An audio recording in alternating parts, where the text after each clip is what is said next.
आपके भीतर बैठे प्रभु को मेरा प्रणाम। आज हम बात करेंगे हैप्पीनेस के विषय में। हर कोई खुशी की खोज कर रहा है और खोज के कारण ही वे खुशी से चूक रहे हैं, जो कि पहले से ही वहां है। सभी इधर उधर खोज रहे हैं जो उनके स्वयं के भीतर ही है।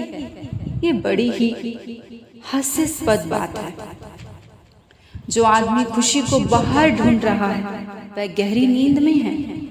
उसे पता नहीं है कि वह क्या कर रहा है, क्योंकि खुशी कभी भी बाहर नहीं पाई गई।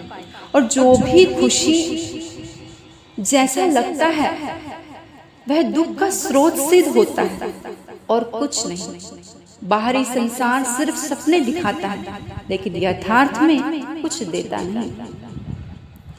जब खुशी आती है खुश हो, नाचो, प्रसन्न हो। जब खुशी आती है तो इसे पकड़ने की कोशिश मत करो। मत कहो कि इसे हमेशा हमेशा रहना चाहिए।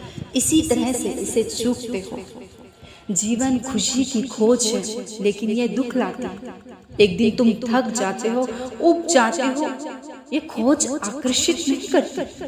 तुम स्वयं में विश्रांत हो जाते हो। तुम लौट आते हो। जितने तुम स्वयं के करीब आते हो उतने ही तुम खुश होते हो। जितना तुम खुशी के बारे में भूलते हो उतने ही तुम खुश होते हो। जिस दिन तुम खुशी की चाह और खोज बंद कर देते हो तुम खुश हो जाते हो। सभी को खुशी की चाह है, खुशी की खोज है, और यही कारण है कि हम चूकते चले जाते हैं। इसको खोजने की जरूरत नहीं है, बस जीना शुरू कर देना होता है। खुशी के लिए कल का इंतजार करने की जरूरत नहीं है, वरना तुम कभी भी खुश नहीं होगे। जब खुशी आती है तुम विश्वास नहीं कर सकते। यह रुग्ण दशा है, लेकिन यह ऐसा ही है। तुम्हें खुशी पर विश्वास करना सीखना होगा। तुम्हें आनंद पर विश्वास करना सीखना होगा। तुम्हें सीखना होगा कि जब खुशी आए तो शक न करो, संवेदनशील बनो। यदि तुम इसे नहीं सीख सकते हो सकता है कि तुम खुशी तुम्हारे द्वार पर दस्तक दे, और हो सकता है तुम दरवाजा न खोलो। खुशी आती है और चली जाती है, दुख आता है और चला जाता है। ये आती जाती बात है।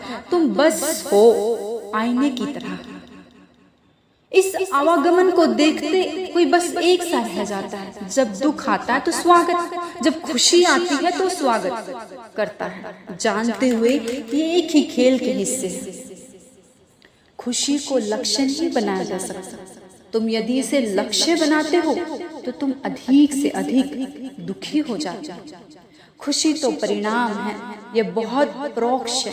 अपने गिटार को बजाते हो तुम खुशी नहीं खोज रहे हो, तुम अपना गिटार बजा रहे हो और तुम उसमें पूरी तरह से डूबे हुए हो, और अचानक खुशी परिणाम की तरह आती है।